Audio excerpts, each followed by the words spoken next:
Good evening. In China, there's been a huge outpouring of grief and anger at the treatment of a doctor who tried to warn the world of the dangers of the coronavirus.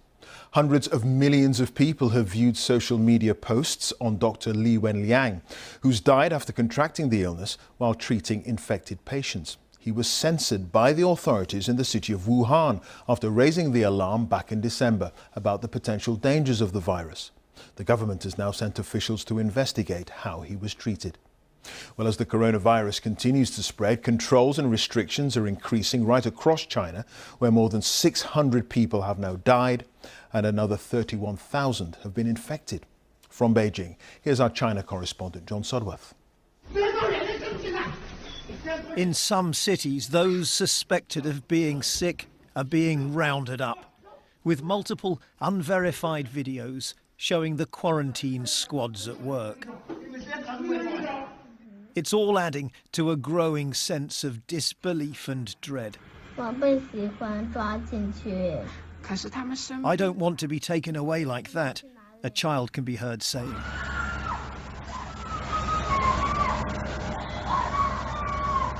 But now the fear is turning to anger.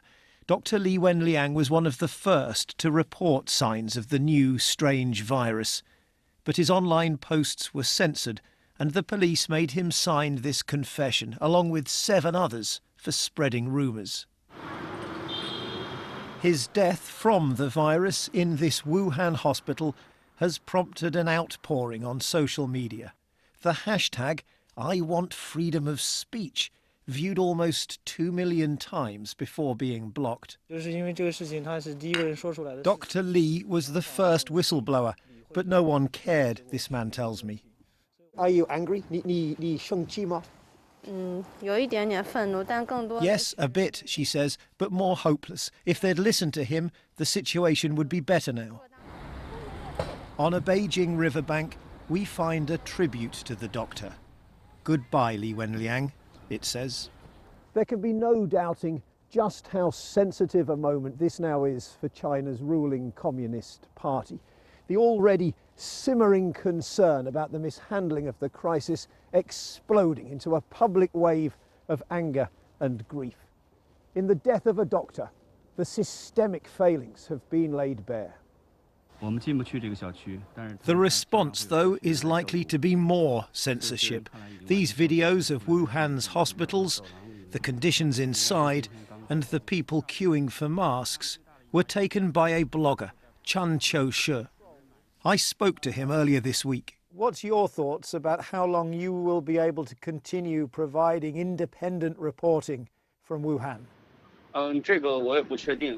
I'm not sure, he says. The censorship's so strict, people's accounts are being closed down if they share my content. His family say he's now disappeared. In this public health disaster, there are real political risks, and the orders are already being sent out. Maintain stability, tighten control. John Sudworth, BBC News, Beijing. A British man on his honeymoon is among more than 60 people who've tested positive for the virus on board a cruise ship in Japan. Alan Steele, who's 58 and from Wolverhampton, has been taken to a nearby hospital for treatment. Of the 3,700 people on board the Diamond Princess, it's thought there are around 80 Britons, with the ship quarantined in Yokohama. All the passengers have been confined to their cabins for the next fortnight. Here's our medical correspondent, Fergus Walsh. Some passengers have called it a floating prison.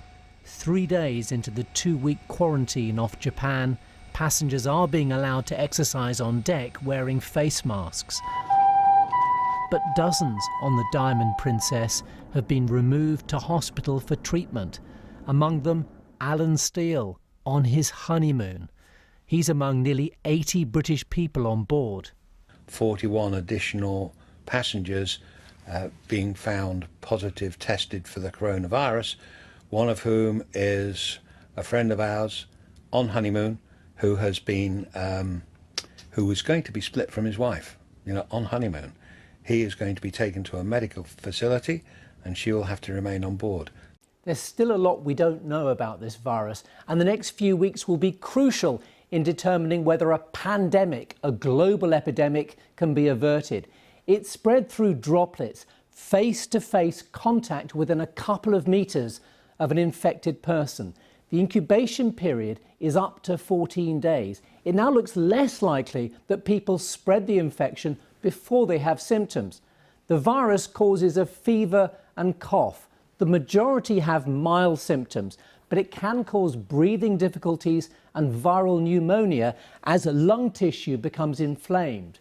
Most of those who've died are elderly with underlying health problems, but not all. Dr. Li Wenliang, among the first to raise the alarm about the new virus, was just 34.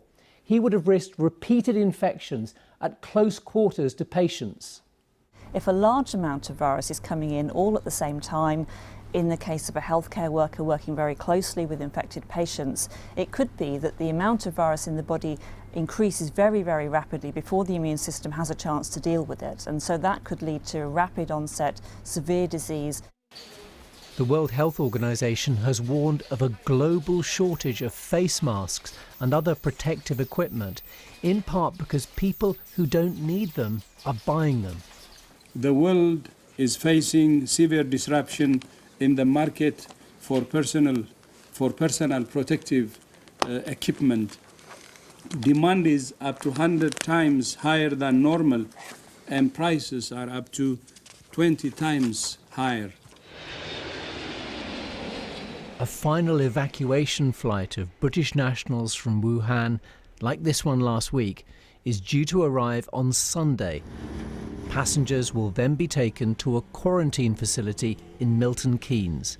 Fergus Walsh, BBC News. Our health editor Hugh Pym is outside St Thomas's Hospital in central London, where one coronavirus patient is being treated. Just bring us up to date, Hugh.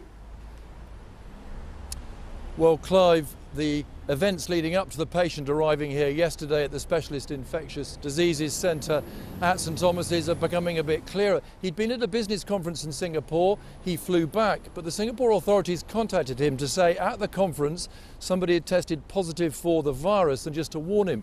He got home to Brighton where he had symptoms. He called NHS 111. They advised him to go to an isolated NHS facility to be tested. He went back home, was isolated there, and then tested positive. Now, NHS sources are saying that he did exactly the right thing, calling NHS 111, not going to a crowded A&E. We don't know how many other British people were at that conference.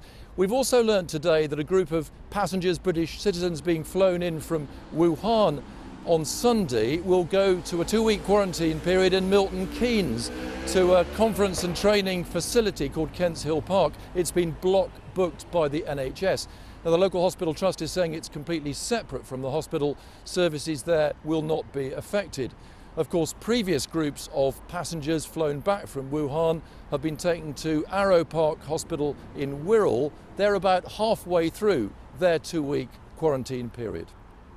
OK, Hugh, thank you for that. Hugh Pym there at St Thomas's Hospital in central London.